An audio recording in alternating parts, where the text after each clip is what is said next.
Marina, você nasceu na Eritreia em 1937, né? Numa família italiana, quando o país era colônia da Itália. Fala um pouco para a gente como que foi a vinda da sua família para o Brasil. Meu pai veio 2 anos antes, porque tinha família no Brasil. Escrevi um livro, o último, não, o próximo, escrevi um livro sobre a família do meu pai, Vozes de Batalha, porque ele tinha família no Brasil. A tia dele era Gabriela Besançoni Lage. E ele veio por isso, porque já tinha estado no Brasil. O pai dele foi padrinho do casamento da tia Gabriela. E ele voltou ao Brasil, morava a tia Gabriela e o tio Henrique moravam na ilha de Santa Cruz, porque o parque lá já ainda não estava pronto. Então, eu tenho foto dele andando de lancha, e foi uma farra a estadia dele no Brasil. Então, quando a guerra acabou e a Itália estava destruída, ele se lembrou que tinha família aqui e veio para o Rio. Inclusive, em vários textos seus, você fala sobre esse momento da sua infância, né, e da guerra, no Hora de Alimentar Serpentes, no Fino Sangue, a sua guerra alheia, a minha guerra alheia. Exato.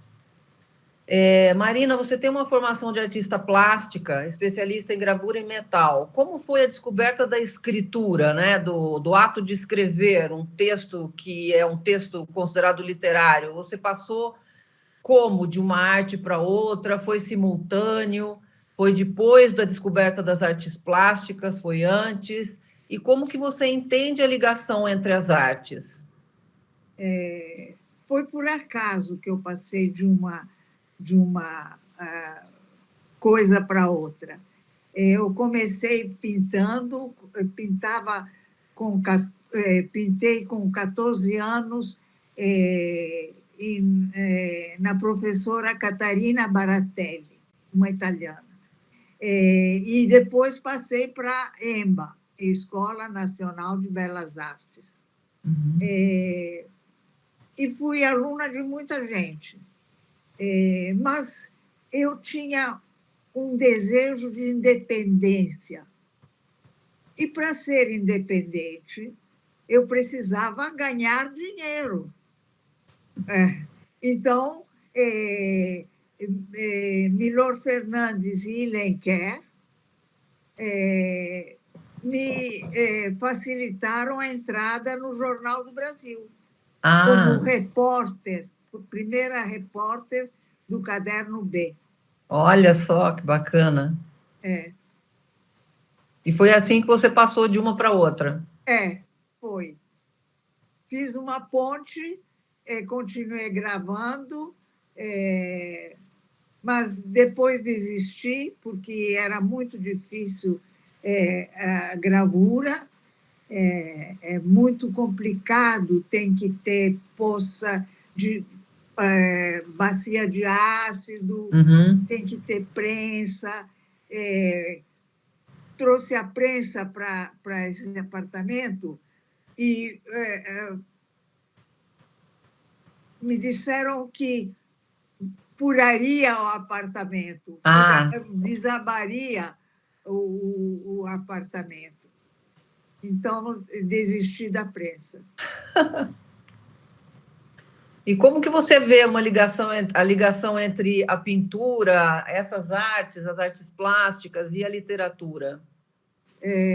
Para mim, é tudo um conjunto.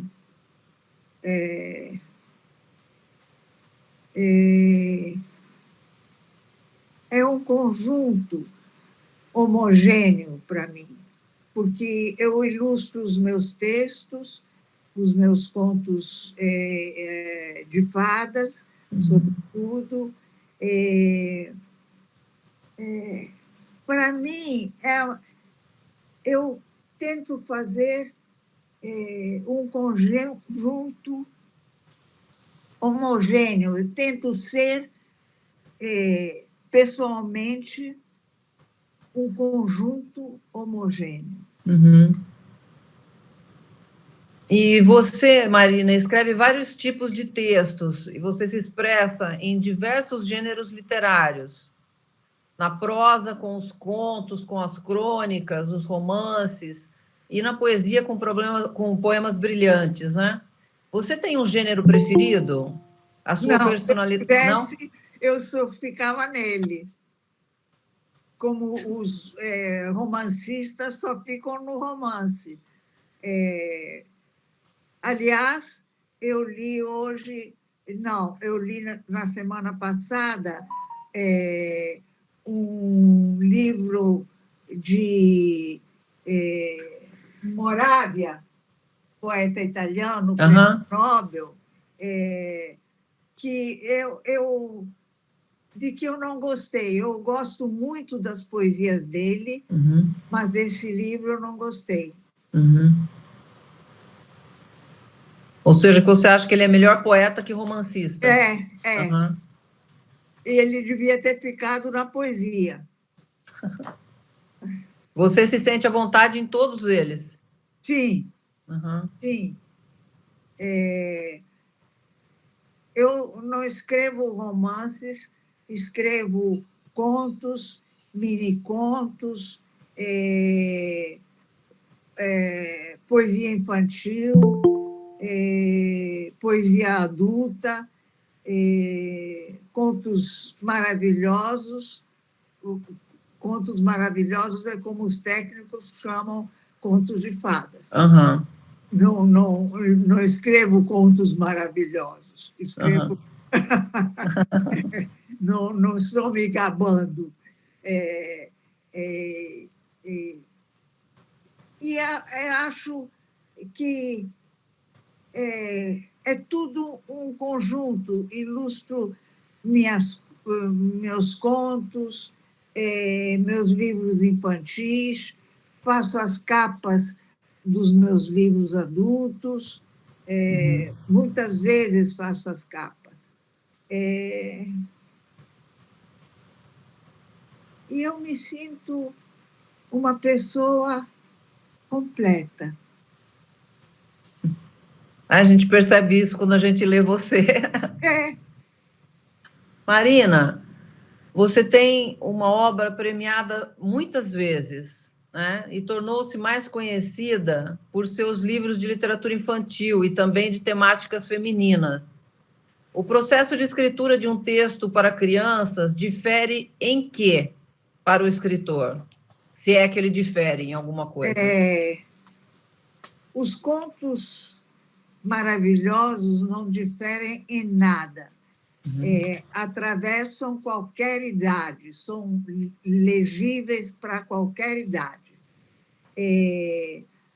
Os contos, os livros infantis, eu tenho que estar centrada em quem estou falando, com quem estou falando.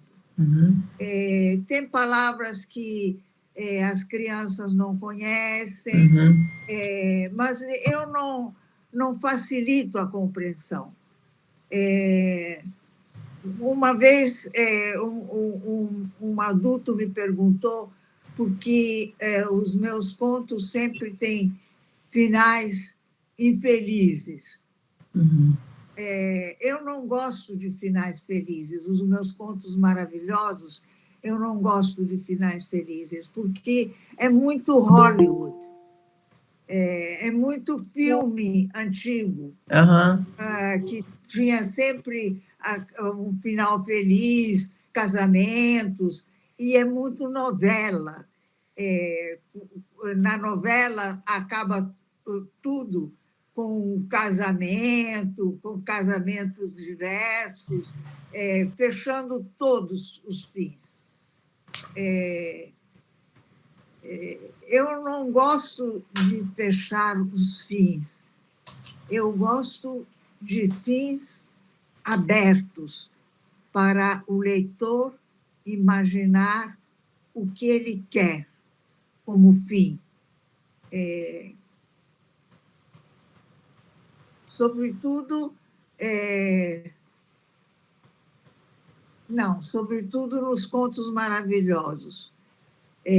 Nos poemas infantis, eu faço brincadeiras, tenho vários livros de poesia infantil, eu faço brincadeira, faço trocadilho, ponho rimas, porque rimas são interessantes para crianças decorarem o poema. Uhum. São jocosas rimas.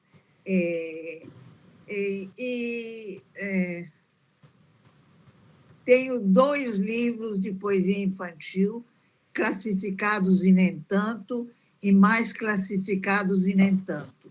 Uhum. Que são poeminhas curtos, quase mini-contos, jocosos, instigantes, enfim. Certo, ótimo. Nós sabemos que no Brasil, Marina, a infância é negligenciada pelo Estado e que a própria sociedade tem uma compreensão dessa fase da vida de uma forma muito diferente da de outros países, né? Há no Brasil uma postura diante da criança que oscila entre a culpa e que resulta numa exacerbação das recompensas, entre aspas, materiais, né? Tanto por parte dos pais quanto por parte da própria sociedade como um todo, valorizando o concreto e minorando o enriquecimento psíquico, simbólico, o amadurecimento afetivo e o investimento na formação de indivíduos fortalecidos e equilibrados do ponto de vista moral. Então, oscila entre a culpa e a desvalorização, que se materializa na nossa realidade na falta de infraestrutura, falta de saneamento básico, falta de escolas, falta de segurança. Como você percebe as diferenças entre fazer literatura para crianças no Brasil e fazer literatura para crianças em países onde a criança é respeitada em seus direitos? Eu vi hoje, tiro as crianças negras desse pedaço, porque eu vi hoje um garoto negro subindo a escada do meu apartamento, na entrada do meu apartamento, subindo a escada, e eu pensei que difícil deve ser negro. Uhum. Eu nunca tive essa experiência, mas eles são alvos de preconceito, são desprezados, têm educação pior do que tudo, mas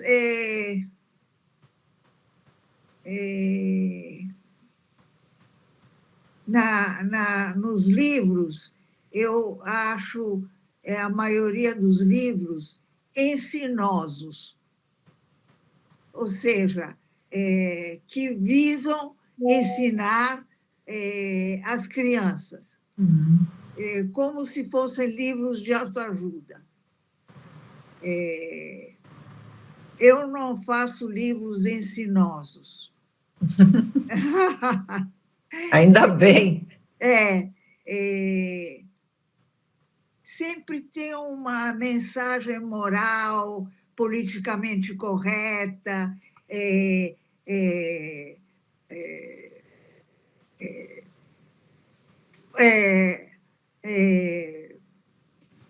favorecimento do clima, desperdiçar água, sempre tem esse viés moral, ou politicamente correto. Eu não faço livros ensinosos. Uhum. Eu uso a linguagem simbólica. Uhum.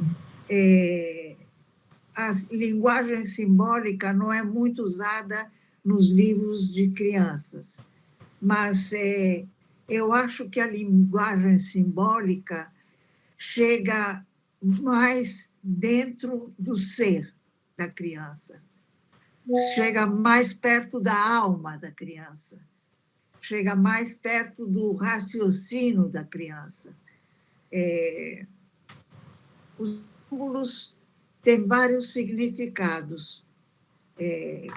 Um pode interpretar símbolos como quiser.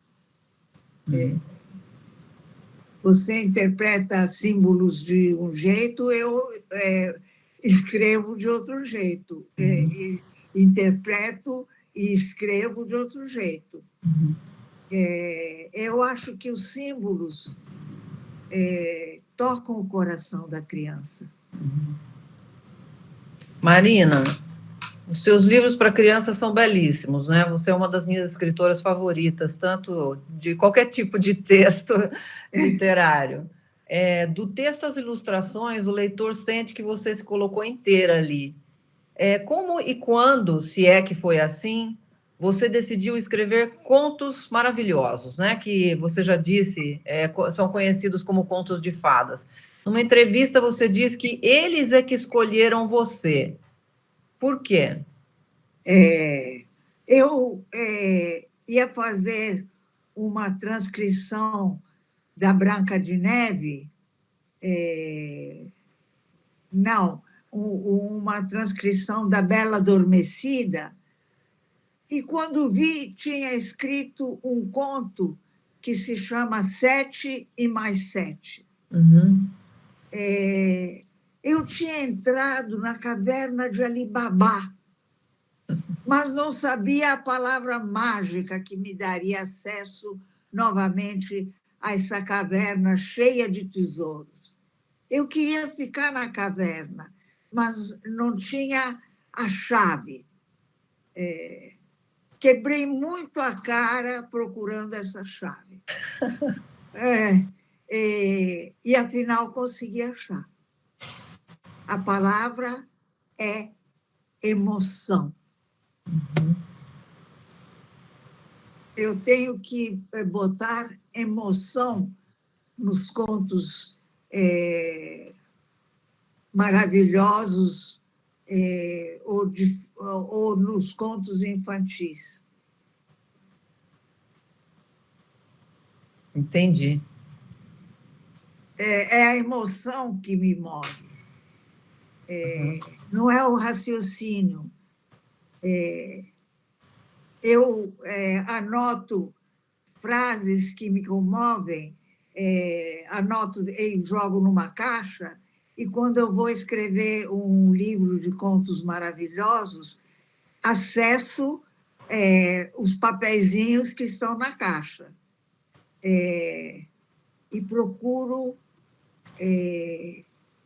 trazer aquela emoção de volta. O que me emocionou quando eu escrevi essas anotações. É isso. Que maravilha. Ah, Marina, numa das suas entrevistas, você diz que os contos de fadas estão próximos dos mitos. Por ali, você falou. Gostaria que você falasse um pouco sobre esta familiaridade entre os gêneros literários, os mitos e os contos, chamados contos de fadas, o conto maravilhoso. Os mitos são a base dos contos de fada. Vera Titsman escreveu um livro acerca do meu trabalho, que acabou de publicar, Avessos do Texto, um passeio sobre a obra de Marina Colasanti, e se refere muito a mitos, linkando com os contos maravilhosos. Uhum.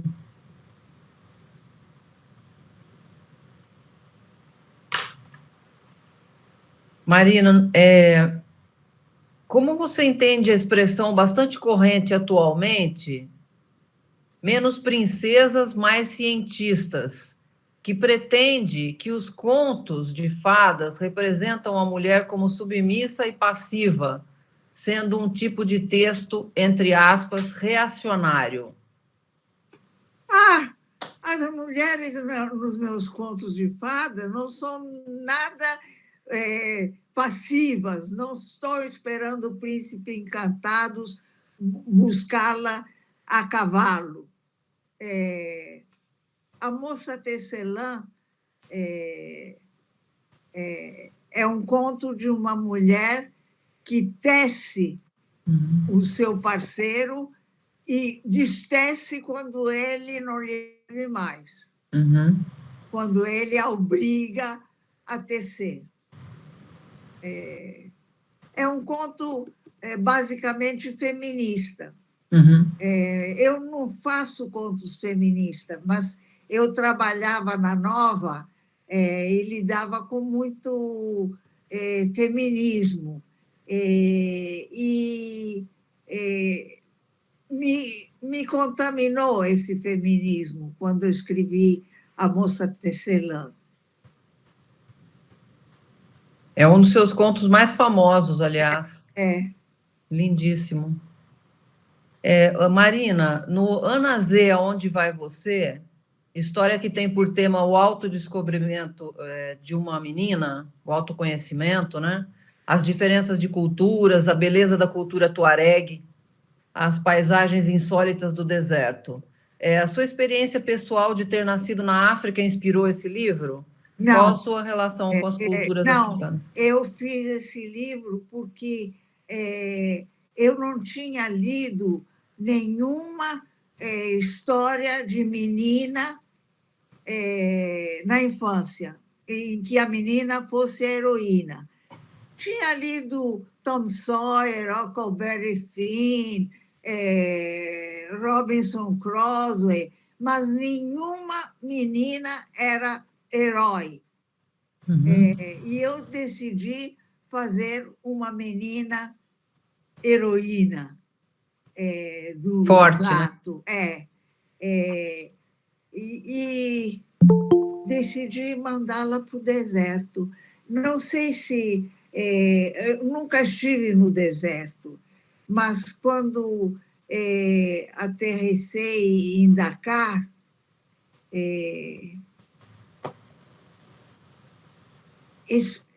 aspirei o ar e me veio a memória do ar que respirava em Trípoli, porque depois de nascer em Asmara, nossa família se trasladou para Trípoli, na Líbia. E achei que me lembrava o ar de Trípoli. O cheiro do ar me lembrava o ar de Trípoli. Então, pode ser que alguma coisa da África tenha passado nos meus contos, no Anazé. Eu fui ao Egito e entrei numa pirâmide. Mas isso é tudo. E qual foi a sensação? Foi muito intensa. E eu li que numa revista que havia uns restauradores trabalhando nas pirâmides. Então, botei isso no Anazé. Eu escrevi Anazé andando até o Arpoador, eu moro em Ipanema, andando até o Arpoador, e levava um pedacinho de lápis e um caderninho no bolso, para anotar tudo que me aparecesse conveniente. para utilizarem a Nazé.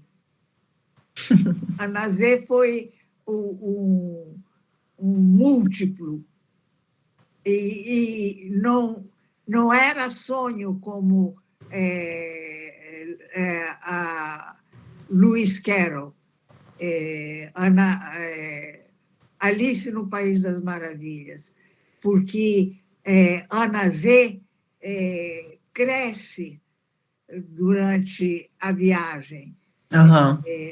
Chega e sente que a saia está curta, cresceu. Frequentemente comparado a Alice no País das Maravilhas, mas não tem nada a ver. Alice é um sonho. E na Nazé é o processo de crescimento mesmo da menina, né? Marina, você escreveu longo tempo para revistas femininas, tendo já se definido como feminista. Como você vê o percurso das mulheres no Brasil? Houve progressos, evoluções ou retrocessos? Houve muitos processos, Progresso? Avanços. Hoje, a mulher pode ser o que quiser, só não ganha a mesma coisa que os homens, mas pode ser o que ela quiser. Tem muitas mulheres advogadas, juízas, delegadas, e o nosso corpo nos pertence. Isso é um avanço. A minha pergunta se deve a um sentimento de indignação e de choque também diante da realidade brasileira, diante dos números de mulheres espancadas, de feminicídios e de tantas violências sorrateira, mas, além da física, né, uma violência quase que um pacto tácito, né, na sociedade. Em relação às obrigações que as mulheres têm e que os homens não têm. Os homens ainda não perceberam que nosso corpo nos pertence. São autoritários, matam as ex-companheiras ou as ex-esposas quando elas decidem se separar, porque acham que não mandaram bem na cama. E por isso as mulheres se separam. É um atestado de não mandar bem. Os homens ainda não perceberam que as mulheres mudaram, que o nosso status social mudou. Você acha que as mulheres também têm uma parte de responsabilidade nisso? Porque os meninos, eles são criados por mulheres, basicamente, né? Nas creches, nas escolas. Sim, mas os meninos são criados por mulheres machistas. Quando são criados por mulheres feministas, não crescem tão violentos. Não crescem tão machistas. Sim. Marina, em Fino Sangue, que é um livro seu de 2005, um livro de poemas, e também em Os Últimos Lírios no Estojo de Seda, de 2006, que reúne crônicas, você transita por diferentes países e cidades, evoca memórias, momentos de viagens, a sua infância, mas também flashes do cotidiano, detalhes da realidade, objetos carregados de sentimentos e significados. Como surge para você o tema de um texto? Como que é seu processo de criação? O tema de um poema surge pela emoção que o tema me dá. É movido pela emoção. O tema da crônica é um raciocínio, é uma observação, uma observação,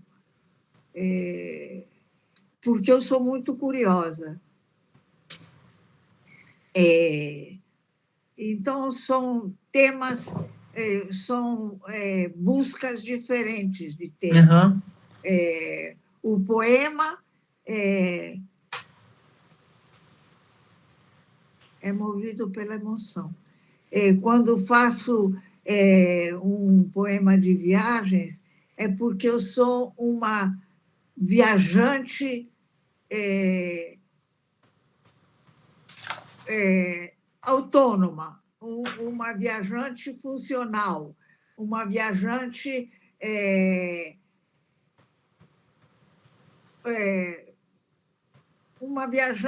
inteira. Eu sempre viajei, desde meu nascimento até a África, desde meu nascimento até Trípoli, até a Itália, até o Brasil. Eu sempre viajei. Eu me considero uma viajante. Maravilha, eu também adoro viajar. Marina, você já disse que considera o tema da morte um dos mais férteis e interessantes de ser tratado num texto. Como você compreende essa contingência da vida, morrer? Eu espero morrer em breve. Não tenho medo da morte. Não, você disse que você gosta desse tema. E a morte, sobretudo nos livros infantis, é varrida debaixo do tapete. As crianças não participam da morte. Na entrada da casa da minha avó, havia uma gravura da morte de Vercingetorix. As crianças, ele deitado sobre almofadas, coberto de lençóis, e as crianças assim, as mães assim, as crianças agarradas nas pernas das mães. As crianças participavam da morte. Hoje em dia, as crianças não vão a enterro, não assistem à morte do paciente, porque a morte é frequentemente processada no hospital. Não se realiza em casa. E as crianças não são admitidas para o ensaio da morte. É tudo asséptico. As crianças não vão ao funeral, não participam da realização da morte. Não, mas elas sabem, desde que nascem, que a morte será o fim da vida. Sim. Os espera quando a vida acabar. E eles têm muito medo da morte. Têm medo que morram os seus pais, que morram as pessoas que os protegem, que morram os seus avós. Preciso falar da morte nos livros de criança para trazer a morte à realidade. Isso não ajuda a crescer, né? Esconder a morte, varrer debaixo do tapete a morte, não ajuda nada a crescer. O que ajuda a crescer é falar da morte. Uhum. Como você vê a produção literária atual? Pode ser nacional ou estrangeira? Numa realidade virtual, né, e veloz, em que o tempo assumiu uma nova conotação. Ler um romance em tempos de internet e redes sociais é diferente de ler um romance nos séculos anteriores? Ainda há espaço para a literatura? Eu acho que sim. Porque eu leio livros de séculos anteriores. Está aqui um. Pietro Cittati, La luce della notte, i grandi miti della storia del mondo. É em italiano, por isso eu traduzo e falo em italiano. Eu leio livros de papel. Não eu consigo também. ler na internet. É horrível. Não consigo ler no tablet. Comprei um tablet, mas não consegui ler os livros no tablet. Desisti. Sobretudo no avião, eu comprei para ler livros no avião, para não ter que carregar livros físicos. Sim. Mas desisti, porque, sobretudo no avião, não conseguia ler os livros no tablet. É muito frio, né? Para quem lê livros de papel, é chato. É chato. É sem graça. É frio, é fumaça. Eu não acesso as redes sociais e não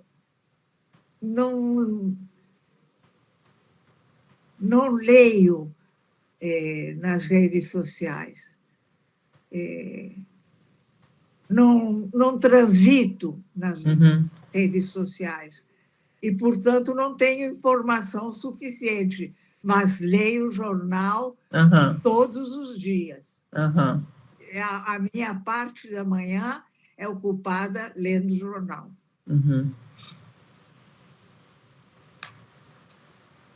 E o que você acha da literatura hoje em dia? Do que se faz de literatura? Você lê, assim, esses últimos livros, essas coisas que estão saindo por aí? Leio. Alguns. Alguns acho encantadores, alguns eu não gosto. São aqueles ensinosos, como você diz. A literatura está ficando muito assim mesmo. Talvez não seja mais literatura. Os palavrosos. Isso. Que usam muitas palavras quando poderiam fazer a frase mais curta, ponto e vírgula, ponto.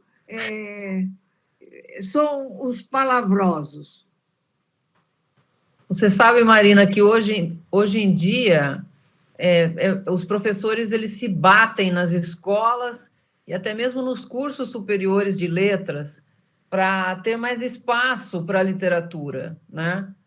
A literatura ela está sendo colocada à margem, né, dos currículos, devido a argumentos assim como que é mais necessário aprender linguagens e tecnologia, né, do que trabalhar com textos literários, em que a gente sabe primam o estético, o simbólico, né, o trabalho com o imaginário. Como você vê essa situação? Vejo condoída, porque a literatura fala aos corações dos leitores. E a tecnologia não fala ao intelecto dos leitores, não, ao intelecto dos usuários. São coisas diferentes. A tecnologia providencia empregos. A literatura não providencia emprego, mas fala a alma. Uhum. São coisas diferentes.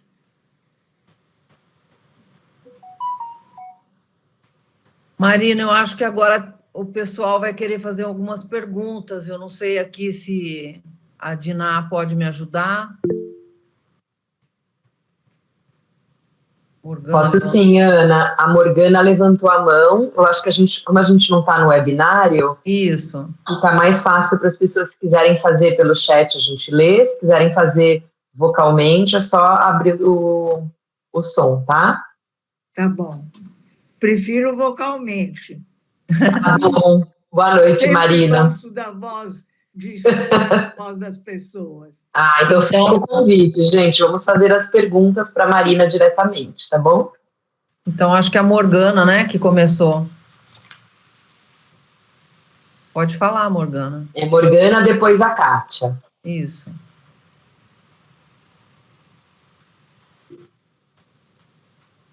Não me é permitido. Tá bom. Talvez seja uma configuração aqui.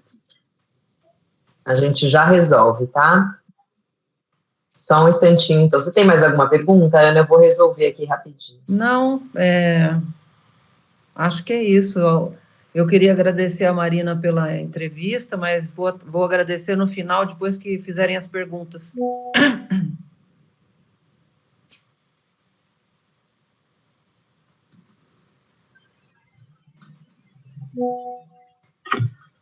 Posso fazer uma pergunta?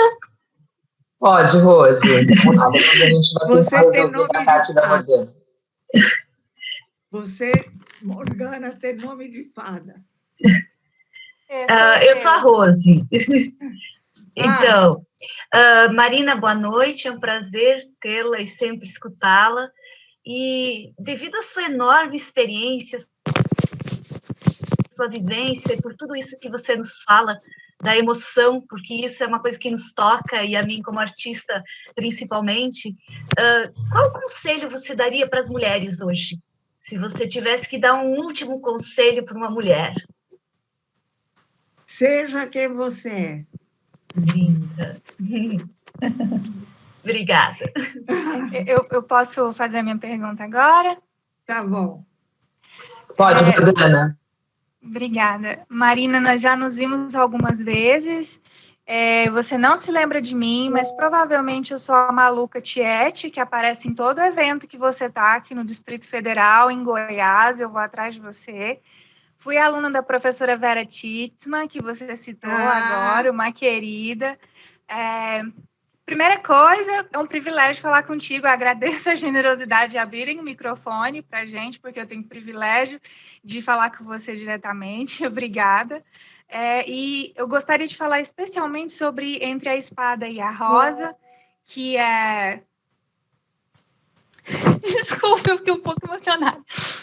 É um conto que mexeu muito com a minha vida, porque você já percebeu que é como se você deu para o nosso corpo, para a mente da mulher, o poder de fazer aquilo que precisa ser feito. E muitas vezes a sociedade não dá isso para a gente, né? Mas você nos deu no conto.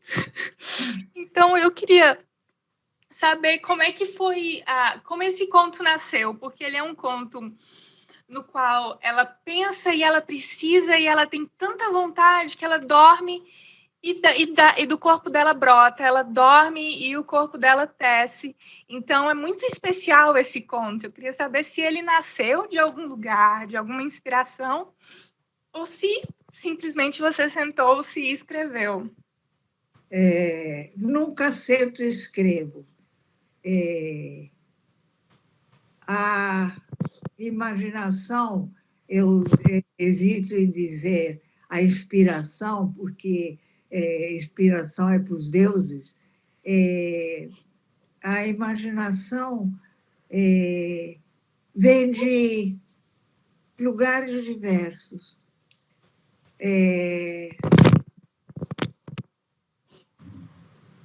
Eu não me sentei e escrevi.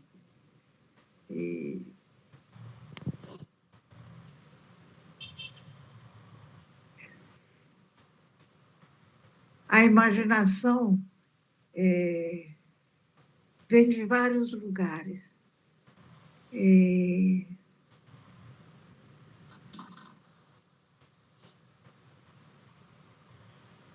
Não sei o que dizer. Tudo bem, tudo bem. Já me disse o suficiente. As pétalas de rosa que ela fia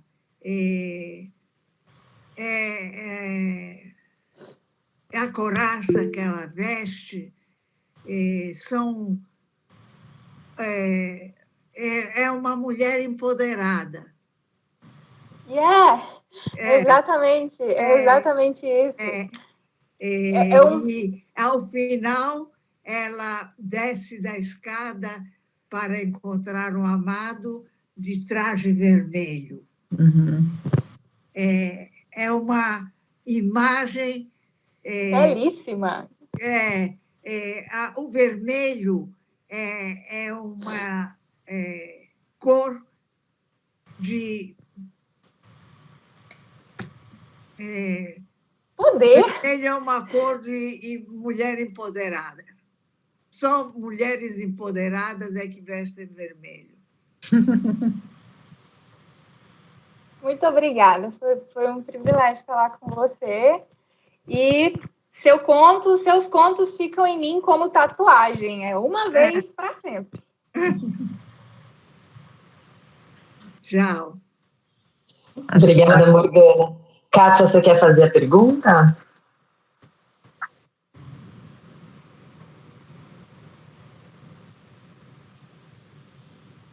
O microfone dela está fechado? A gente não te ouve, Kátia. Acho que é o fone. De repente, se você tirar... Ei, dá para ouvir agora? Agora dá.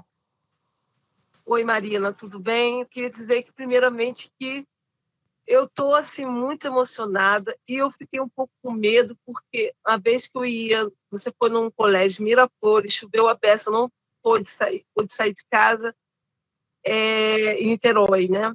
E agora está chovendo a beça aqui, mas não falhou a conexão. No colégio Miraflores. Pois é, dessa vez, apesar de estar chovendo, está tudo bem com a conexão. Ai, meu Deus.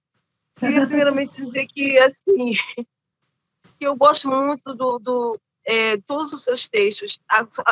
A sua crônica de quinta-feira eu acompanho e eu trago para a sala de aula para que meus alunos saibam que é uma crônica. Eu uso as suas crônicas, assim, que eu acho muito inspiradoras. Tem muita questão do feminino, tem muita coisas do cotidiano que eu acho que é muito importante.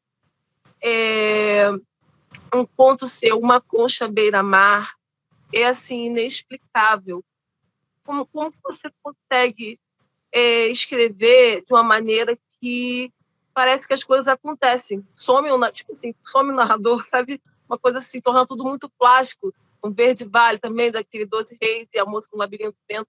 Assim, muito... Eu já até fiz um trabalho uma vez na monografia que era sobre uma concha à beira-mar, é um conto que mostra assim, uma sereiazinha, né? E o príncipe queria aquela sereiazinha. De alguma forma, me tocou muito. Eu não sei explicar, sabe? Você querer ter um ser como um objeto, algo que tem vida.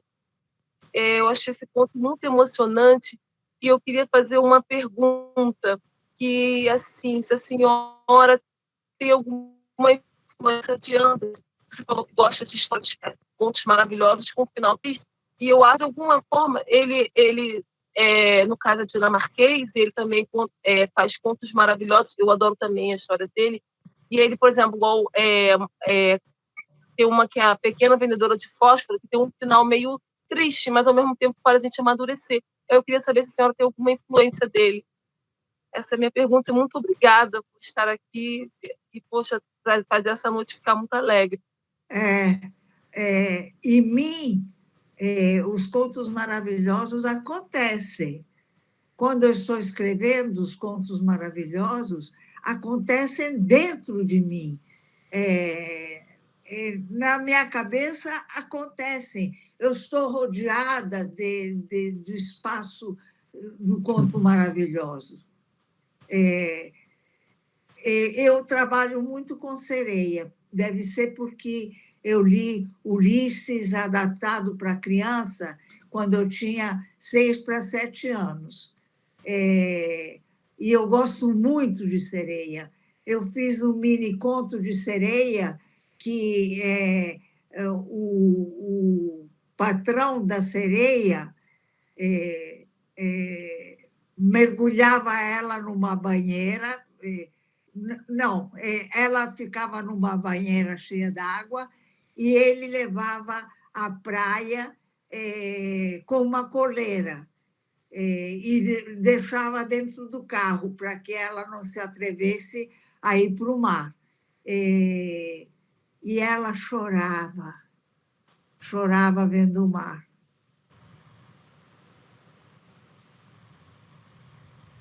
É um mini conto. Eu trabalho muito com sereia. Eu adoro sereia também. E falando em microconto também, eu acho que eu estou até aqui em mãos, eu adoro esse conto de Amor Rasgado, acho que foi um dos meus primeiros contatos assim, com a literatura erótica. E, assim, como é que pode o conto... E também com contos tão curtinhos, porque antes eu não conhecia contos tão pequenininhos e tão precisos e tão pedinhos. Eu acho muito incrível essa obra, acho a capa linda. E eu também quero dizer também que os seus desenhos também, né, que você faz, eu acho muito incrível também. Puxa, obrigada por existir. Obrigada a você pelas perguntas. Janaína, você é a próxima.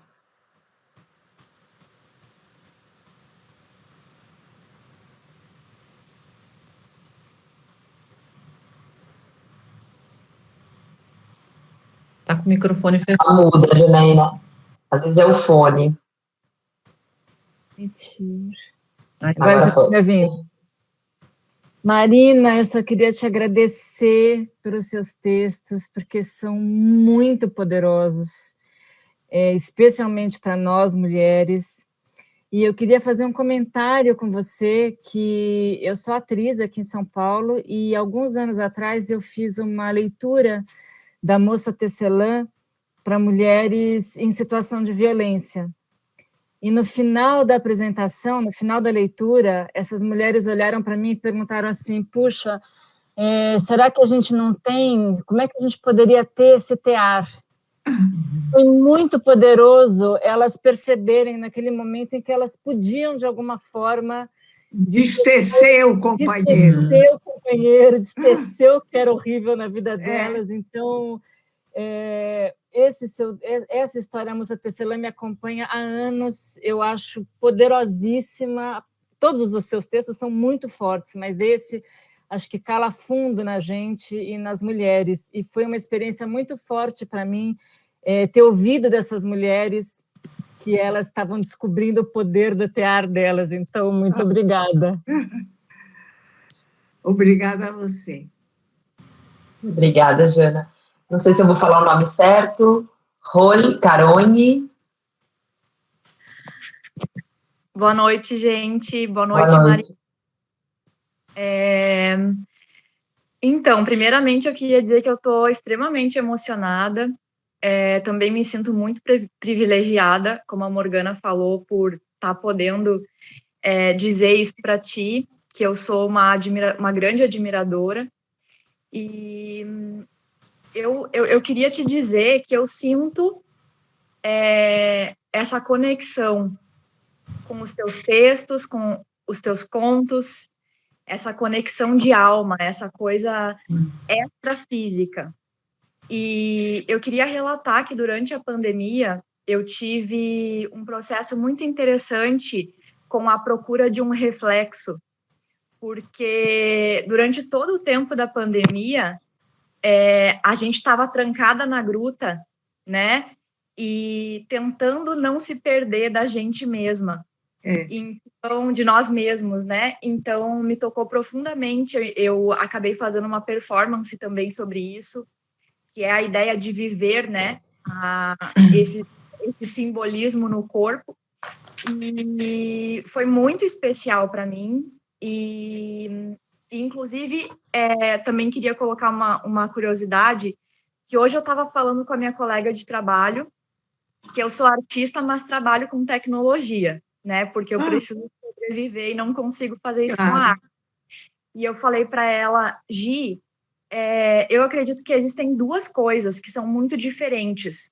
O emprego, que é o que te sustenta, que te faz sobreviver no mundo, e o trabalho. E o trabalho é aquilo que te mantém, que faz com que tu deixe passos no mundo, né? Aquilo que faz com que tu toque as pessoas e aquilo que vai resumir a tua vida lá no final, né? Então, eu achei interessante porque bateu muito bem com o que tu falou, né? E me emocionei também, inclusive. E para fechar, para não tomar muito tempo de todo mundo, eu queria dizer que sempre que eu tenho contato com tudo que tu escreve, eu penso no Duende, do Garcia Lorca, né? Que ele dizia que tem artistas que têm o duende, outros não têm. E tu tem o duende. Você é atriz? Não, eu sou bailarina e escrevo também, mas não publiquei nada ainda. Continua escrevendo, porque escrevendo a gente aprende a escrever. Obrigada. Me inspira muito, Vivi, a continuar. Minha filha também, minha filha Alessandra também é atriz. Não, você não é atriz, é bailarina. É parecido. Porque a gente tem que estar... Porque você dança representando com o corpo. Exato. A dança é representação com o corpo. É linguagem, né? E o corpo ele tem memória. Então, também é linguagem e também é acessar a alma, o self, as coisas que estão lá no mundo dos seres da névoa, né? Então, na verdade, uma arte só complementa a outra, não é? Obrigada por você tem duende. Espero que sim. Eu tenho duende. Tem.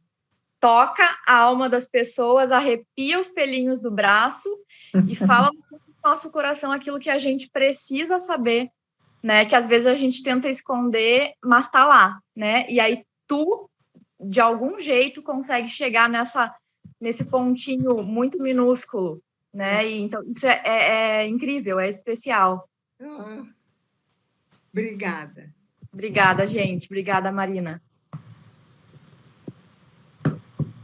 Tem mais alguém que quer falar alguma coisa? Tem alguma pergunta? Graziela? Leila também. Vamos por ordem. Graziela, depois a Leila, tá? Gratidão. Primeiro, gostaria de agradecer a oportunidade aos organizadores do evento. A gente fica até emocionada de estar aqui ouvindo a Marina, sabe? Cada vez que a gente escuta a Marina, sabe a sensação que a gente tem? É como todo mundo já falou aqui, é como se ela não fosse um ser daqui, sabe? Fosse um ser de luz que viesse para dizer para a gente que a gente precisa. E aí, quando alguém fez, eu não vou me lembrar quem fez a pergunta, perguntou para ela assim, mas como é que você fez? Você sentou e escreveu e ela não teve resposta? Porque eu acho que é isso, sabe? É esse duende, são esses seres encantados que sopram no ouvido dela e dizem o que a gente precisa. A gente, quando te lê, Marina, né, lê seus contos, sente a sua alma ali, sabe? É por isso que a gente tem um encontro de alma, né? É de coração para coração. Muito grata e muito feliz de estar aqui, viu? Só posso desejar que esses seres de luz continuem te abençoando e que você possa produzir cada vez coisas mais belas para a gente. E seu legado está aí para o mundo. Eu não sou um ser de luz, sou simplesmente uma escritora e uma desenhista. Mas é uma escritora, uma desenhista iluminada. Ah, obrigada. Leila?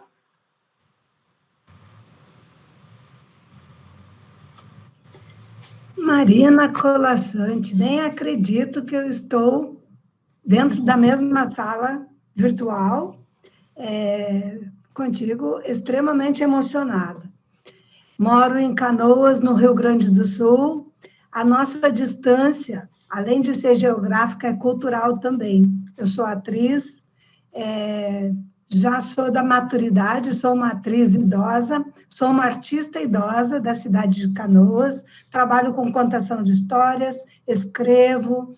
Ontem a gente estava numa live muito maravilhosa entre escritores e poetas da região metropolitana aqui de Porto Alegre, conversando sobre se existe idade para a gente escrever. Eu te olho e fico pensando, eu ontem era anciã daquele grupo, aos 60 anos, era uma garotada de 30, e agora eu te olho e fico pensando que eu seja assim também, que eu seja assim. Não precisa ser famosa, mas que eu seja assim e que o meu legado seja igualzinho ao teu. Incentivar os outros para escreverem e para estarem nas artes. A arte salva mesmo. Gratidão imensa ao Instituto por essa oportunidade de estar aqui. Já botei lá no Face, botei no Instagram, contei para todo mundo que existe o Instituto Emma Clabin, porque, sabe, né, nós moramos no apêndice do Brasil. Gente, estão aqui embaixo, aqui é inverno ainda. Bem frio, olha, bem frio. Moro na cidade de Canoas, que é do ladinho de Porto Alegre.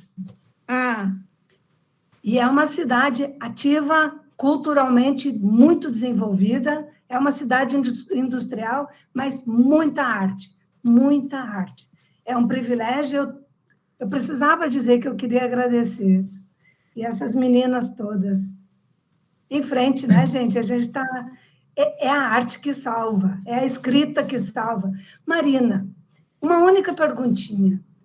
Tu tem noção do quanto tu influencia a vida das mulheres, das meninas, das moças? Eu me considero uma moça antiga. Quando eu leio os teus escritos, fico pensando quanta gente se transformou ao ler as tuas palavras. Tem essa noção? Tem essa grandiosidade de perceber? Eu escrevia na revista Nova, que era, naquele tempo, era uma revista feminista, e extraí 4 livros desses artigos. Fiz muitas conferências, fiz um tour do Norte e Nordeste, falando para as mulheres.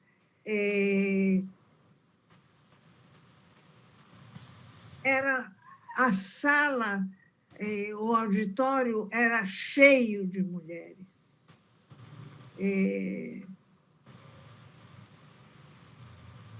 Eu fui uma feminista histórica. Participei do primeiro Congresso Nacional das Mulheres, instituído por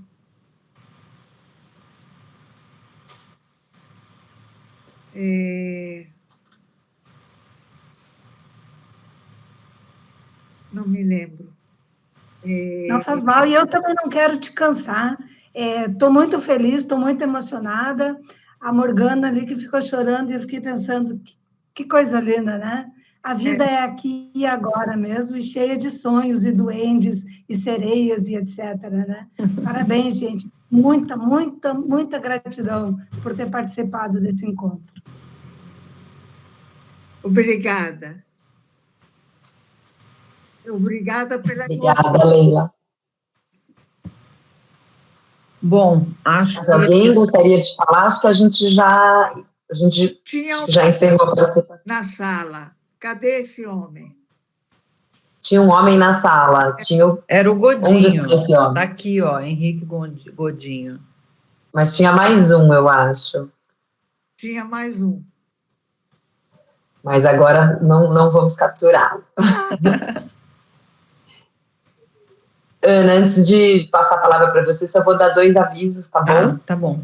A gente tem um formulário de participação, pus aqui no chat, quem quiser o certificado, é só preencher o formulário. E também dizer que a gente vai ter uma programação em outubro e novembro, tanto online quanto presencial, então para vocês acompanharem o nosso site, as nossas redes sociais, que a gente sempre divulga por ali. E é um privilégio, Marina, ter tido essa noite com você. Eu te agradeço, em nome da Casa Museu Emma Clabin. E passo agora novamente a palavra para a Ana Beatriz. Obrigada. Gosto muito dessa casa. E a gente gosta de você. Marina, muitíssimo obrigada. Foi um grande prazer entrevistar você, estar com você nesse momento e saber que tantas pessoas estão aqui e vão dormir felizes de ter tido esse momento de encontro com você. Acho que a Leila falou uma coisa super importante. Não sei se você tem noção, né, da importância do seu trabalho, de tudo que você escreveu, sobretudo para as mulheres, não só para o ser humano, porque a sua literatura é universal, mas sobretudo para as mulheres. Muitíssimo obrigada. Eu gosto sobretudo, das mulheres.